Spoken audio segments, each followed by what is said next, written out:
Hey everybody, welcome back. I have a new plan for this week. I know last week I said that we were going to talk about how to support your existing clients, and I will get to that in a few weeks. But I've been getting several questions recently about my business and how I built Emerald City Productions, this podcast production business. So the new plan for this week is I want to talk to you about that. I want to go through how I built it, how it came about, and what has happened to it in the last 7 or 8 years. So I actually started the business way back in 2009, so 12 years ago now, as a music production business. And you've probably heard me tell this story before of how I had a master's degree in conducting and was working for some arts nonprofits, some choral organizations in Washington, D.C., performing at the Kennedy Center, performing at the National Cathedral. And when my daughter was born, we needed some flexibility. We needed one of us to be home. And so I created this idea. I'm a musician, and I love recording. I could record some a cappella groups and do that from home. I see some people online are doing that. And I started to build that business. And I built that over 3 or 4 years to the point where I was fully booked. I was working with a lot of groups all over the country. I was traveling all over the country recording a cappella groups. I was working on NBC's The Sing Off. I was working with professional a cappella groups and college a cappella groups and high school a cappella groups. And it was fun and it was interesting, but there were struggles. Okay. It was always sort of a break-even business. And what I started to notice was that, music projects where you're recording an album or something like that, or even an EP, which is like 4 or 5 songs, it's a long process. It takes a year or more sometimes to get a project done. And music projects often have iffy budgets. If you're working with a student group, if you're working with a professional group that is fundraising or anything like that and saving money, and they have a group of people trying to figure it all out, sometimes the budgets are not sufficient for the amount of work that's being done, for the expertise that you've developed as a business owner. So that was a problem for me too. And then music clients often struggle to pay, or to pay on time, or to pay at all. I think I still have something like $2,000 or $3,000 of outstanding bills or invoices that never got paid. And that was 8 or 9 years ago. And it's just like, whatever, let it go. So I had that problem, and I started to think about how could I use my skills, my expertise, and build a business that was sustainable and would provide a comfortable lifestyle for my family, because my wife was still working at the time. And so I didn't have to worry about that as much. It was more for me being home. She had the benefits. But I wanted to figure out a way for the business to maybe bring her home, allow her to work from home as well, provide a comfortable lifestyle for my family. And so I started to think about recording. Okay, what else could I do in recording? Because I don't want to go, for a while, I tried to find some jobs at like some of the government contractors that are around DC, and thinking, my unique skill sets as a musician and project manager and operations director at some of these nonprofits might translate. And that never went anywhere. I don't think I ever even got a call back. Even with a lot of the people I knew in that business, those things never went anywhere. So I started thinking recording. What could I do? What could I do creative? Could I get into video production? Could I do all these things? And I was like, I don't really want to learn video production. It doesn't make as much sense to me as audio production. So I started to think about what else is out there. And I realized, I'm listening to these podcasts, and you may have heard me talk about this before. Excuse me. I was listening to these podcasts, and I started to notice that, like, wow, the sound quality on this podcast is horrible. I love it. I listen to it, but some episodes, it's just almost impossible to listen to. So I thought, why don't I reach out to some people? And that's kind of how it kicked off, that I just reached out to podcasters and started asking questions, asking if they needed help, things like that. So I kind of want to go through I've come up with really 6 phases or 6 steps that my business went through. And this is the 6-step process is really similar for a lot of consultants, people who have had corporate careers or expertise in a certain area and have gone out on their own and started their own consulting firm. So I want to walk through these 6 steps so you can hear my journey and maybe think about how it might apply to you. So the first step that I went through, I'm going to call it free to learn. Okay. I basically gave my skills away for free. I created content, I did work for people, I recorded, I edited people, I made stuff better. And I did that for free at first in order to get social proof and referrals. Okay. If I went to someone and said, hey, look, I'm a music producer and I have all these skills and all this knowledge, and I can help you make your podcast sound better. They could see my website. They could see that I had some trust. They could, go on my LinkedIn and look at that. And then that's same for a lot of corporate people. So I could do that and do the work for free and do a good job and learn a little bit at the same time in order to get testimonials, in order to get referrals, have them connect me with other podcasters. So I told you about, just reaching out to those podcasters for free and doing that work. And then I also started to ask them like, hey, how can I meet other podcasters? Because I have a relationship with you guys and I listen to your shows and I think you're great, but I know there's lots of podcasts out there. How do I meet more podcasters? So they told me about some podcasting conferences and introduced me to people that were going so that I could know someone when I got to this conference and do some networking and meet other podcasters and learn a little bit more. Also did some networking on social media, in podcasting groups and things like that, meeting people, answering questions, giving of my time and my expertise as a recording engineer got me a lot of cred right away. Okay, got me a lot of people respecting me and knowing that I knew what I was talking about. So that really helped. And that was the free to learn period. Give it away for free, give the skills away for free so that you can get that social proof, get those referrals. And really quickly, as you do that work, you can move on to the second phase, the second step, which is low to grow is what I'm going to call it. So you set lower rates, lower prices in the beginning as you're starting out to gain experience and grow your network. So we're still in that growing your network phase. We're getting experience, but you don't want to do it for free anymore. So I set my rates at first really low per episode, like competitive with people who were just getting into podcast editing and things like that. Even though I knew a lot more about how to use a DAW, how to use microphones, how to get good recording quality sound, I set it low to get a lot of work, to get maybe in with people who had more experience in podcasting that were wanting to look for a deal. And so I got to work with some really influential podcasters at the beginning because my rates were lower than some others who'd been doing it for a long time. And then I went above and beyond, like all the time. If there was a problem, if there was a last minute problem, if there was a last minute episode that needed to get done, I made it happen.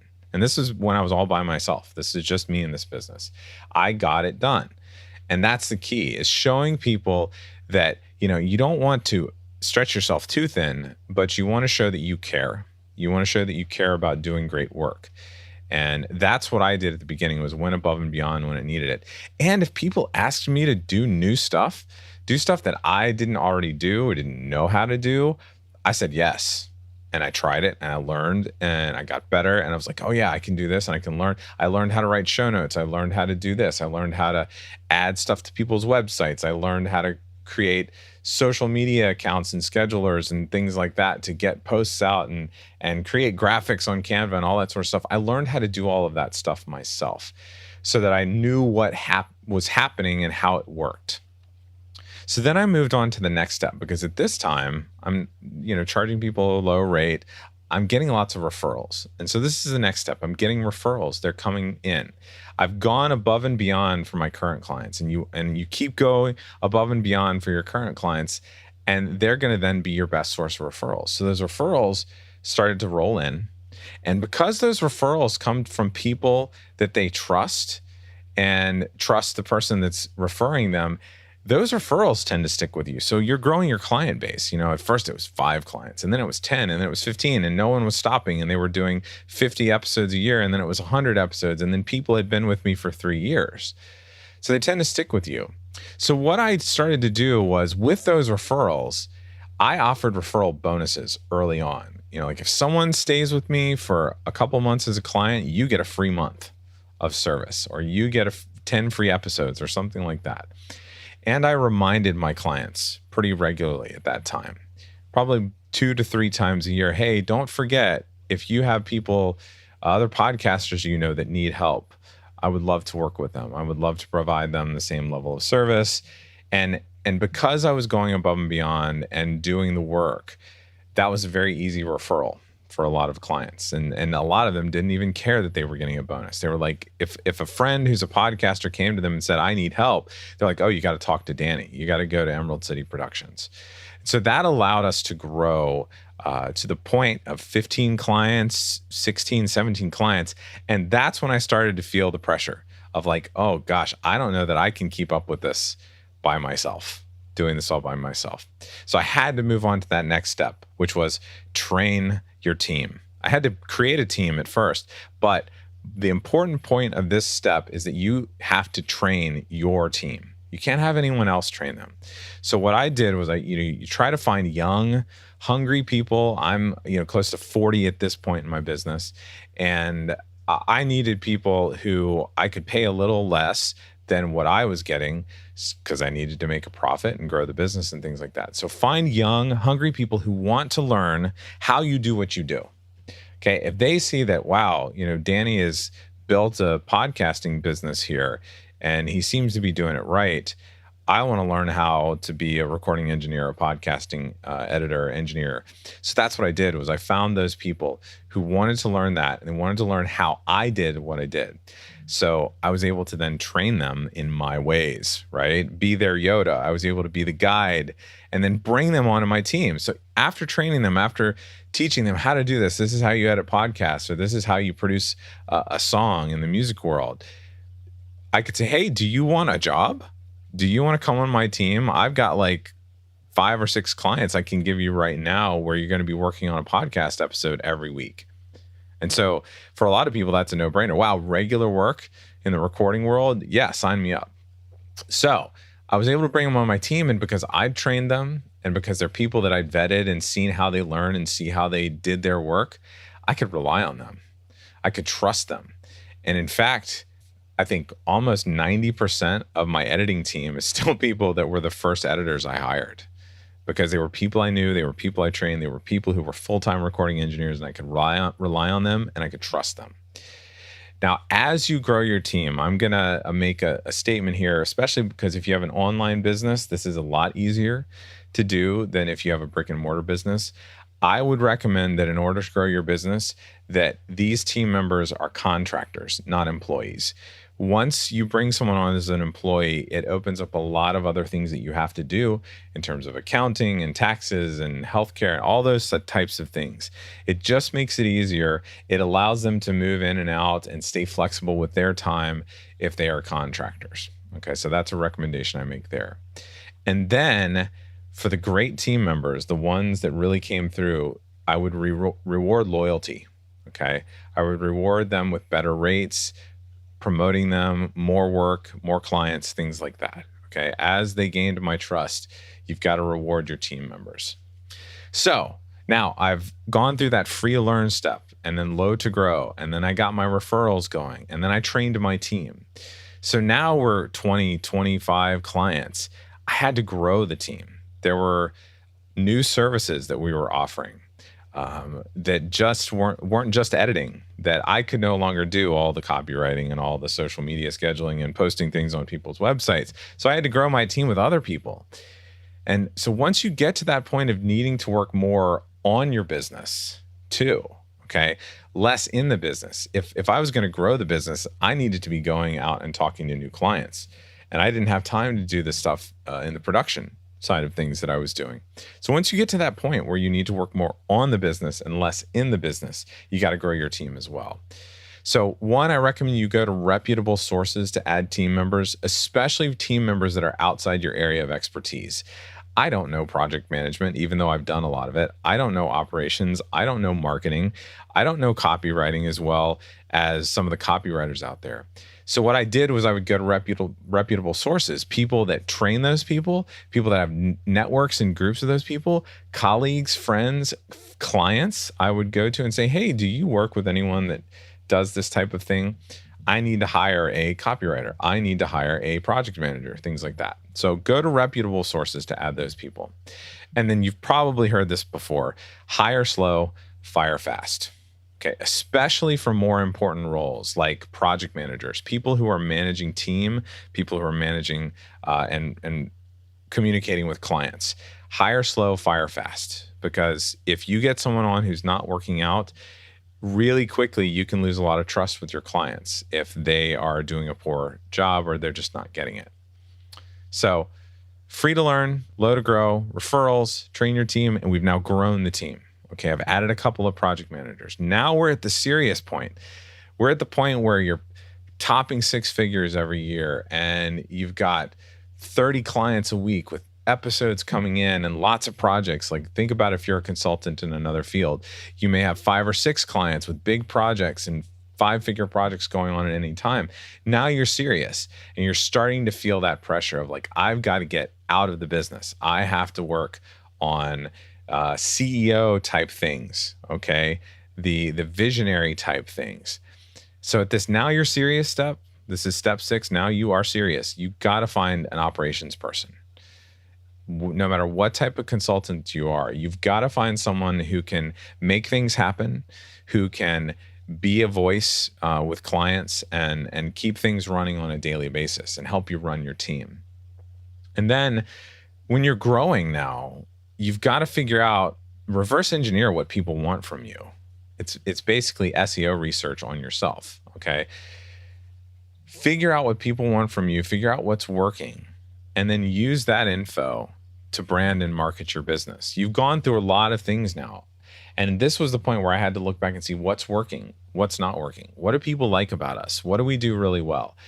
And that was what I used to create a new brand and to make choices in marketing the business. And we're actually going through this step now where we're going to redo the website based on a lot of this information that we found. And I would encourage you to use a marketing system. This is a very simple marketing system that I've embraced and find to be very successful and work for helping me grow the business. And that's, first, you have to start with data.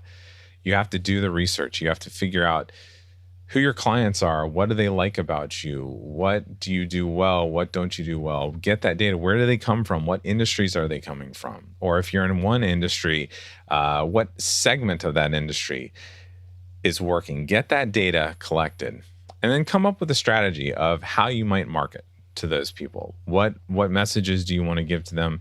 How are you going to use your website? Are you going to use ads? Things like that. Then create your branding. Okay, if you're rebranding or if you're starting out from scratch, that's when you create the visual, the verbal, the identity that your brand, that your business has. That's the step you create that brand. After you've researched the data and you've come up with a plan and come up with a strategy, that's when you create the logo, the colors, the things like that. A lot of people start with the branding. You might go to some marketing agency and they want to start with the branding, but you've got to figure out who you're talking to first. And we do this even when we launch podcasts. And then you got to test. Okay, you've got to test that message out in the world.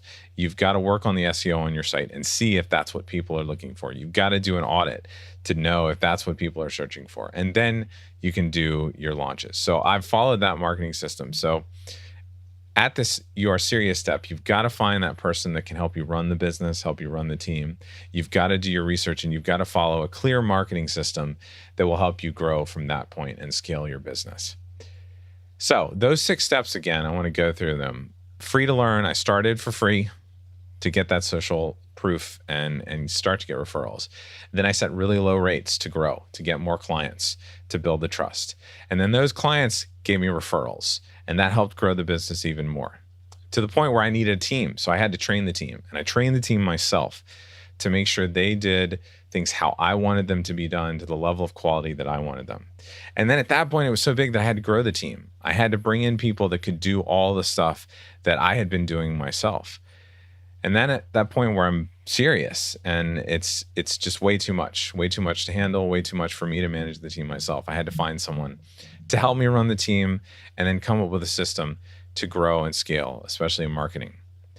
Now, I have one bonus recommendation for helping you grow your business. And this is something that has always been there. It's been there throughout the last 4 or 5 years for me, as I really was at that low to grow step very early on.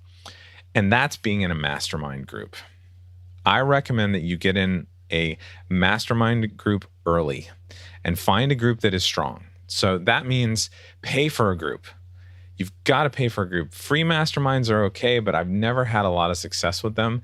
Pay for a group that is serious, but don't overspend. Okay. Don't overspend to the point that it would cripple you financially in terms of your business. But find a group where the leader pushes the group, and a group where the leader is willing to ask people to leave if they're not putting effort into it, if they're not pulling their weight. Okay. And I find that a great way, when you identify a group that you might want to be in, ask the leader what their expectations are of people and what their goal would be for you. Okay. You want to be in a group where the leader is not just there to get paid.